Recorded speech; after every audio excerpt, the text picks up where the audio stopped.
અમરેલી જિલ્લામાં મોટા ભાગના ખેડૂતોએ ઉનાળુ વાવેતર કર્યું હતું। હાલ ઉનાળાના પાક પરિપક્વ થતાં જ મોટી સંખ્યામાં ખેડૂતો માર્કેટિંગ યાર્ડ ખાતે પહોંચ્યા હતા, સારા ભાવ મેળવ્યા હતા। અમરેલી જિલ્લામાં અમરેલી ધારી બગસરા ખાંભા સાવરકુંડલા માર્કેટિંગ યાર્ડની અંદર મોટા પ્રમાણમાં જણસની આવક નોંધાઈ હતી। શીંગ મઠડીનો ભાવ 975 રૂપિયાથી 1236 રૂપિયા સુધી નોંધાયો હતો। તો સાથે જ આજે શીંગ મોટીનો ભાવ 975 રૂપિયાથી 1236 રૂપિયા નોંધાયો હતો।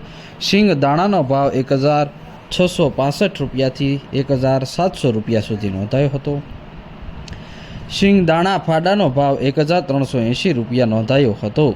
તો સૌથી ઊંચો ભાવ 1680 રૂપિયા સુધી નોંધાયો હતો। તલ સફેદનો ભાવ 1556 રૂપિયાથી 3089 રૂપિયા સુધી નોંધાયો હતો। તલ કાળાનો ભાવ આજે 2900 રૂપિયાથી 3272 રૂપિયા સુધી નોંધાયો હતો। તો તલ કાશ્મીરીનો ભાવ 3000 રૂપિયા નોંધાયો હતો। બાજરાનો ભાવ 470 રૂપિયાથી 478 રૂપિયા સુધી નોંધાયો હતો। જુવારનો ભાવ 518 રૂપિયાથી 870 રૂપિયા સુધી નોંધાયો હતો। ઘઉં ટુકડાનો ભાવ 443 રૂપિયાથી 639 રૂપિયા સુધી નોંધાયો હતો। ઘઉં લોકવનનો ભાવ 466 રૂપિયાથી 592 રૂપિયા સુધી નોંધાયો હતો। તો સાથે જ મકાઈનો ભાવ 311 રૂપિયાથી 524 રૂપિયા સુધી નોંધાયો હતો। મગનો ભાવ 1662 રૂપિયાથી 1837 રૂપિયા સુધી નોંધાયો હતો। અડદનો ભાવ 1700 રૂપિયાથી 1835 રૂપિયા સુધી નોંધાયો હતો। ચણાનો ભાવ 900 રૂપિયાથી 1279 રૂપિયા સુધી નોંધાયો હતો। તુવેરનો ભાવ 1030 રૂપિયાથી 2005 રૂપિયા સુધી નોંધાયો હતો।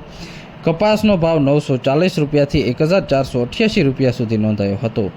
તુવેર, કપાસ અને બાદમાં એરંડાની પણ આવક નોંધાઈ હતી। એરંડાનો ભાવ 1000 રૂપિયાથી 1070 રૂપિયા સુધી નોંધાયો હતો। જીરુનો ભાવ 1800થી 5476 રૂપિયા સુધી નોંધાયો હતો। રાઈ અને રાયડાનો ભાવ 931 રૂપિયાથી 955 રૂપિયા સુધી નોંધાયો હતો। તો સાથે ઈસબગુલનો આજે 2100 રૂપિયા ભાવ નોંધાયો હતો। ધાણાનો ભાવ 1130 રૂપિયાથી 1490 રૂપિયા સુધી નોંધાયો હતો। ધાણીનો ભાવ આજે 1000 રૂપિયાથી 1735 રૂપિયા સુધી નોંધાયો હતો। મેથીનો ભાવ આજે 700 રૂપિયાથી 1035 રૂપિયા સુધી નોંધાયો હતો। સોયાબીનનો ભાવ 800 રૂપિયાથી 861 રૂપિયા સુધી નોંધાયો હતો। તો મરચાંનો ભાવ આજે 790થી 2260 રૂપિયા સુધી નોંધાયો હતો। તો કાંગનો ભાવ આજે 800 રૂપિયાથી 861 રૂપિયા સુધી માર્કેટિંગ યાર્ડ અમરેલી ખાતે નોંધાયો હતો।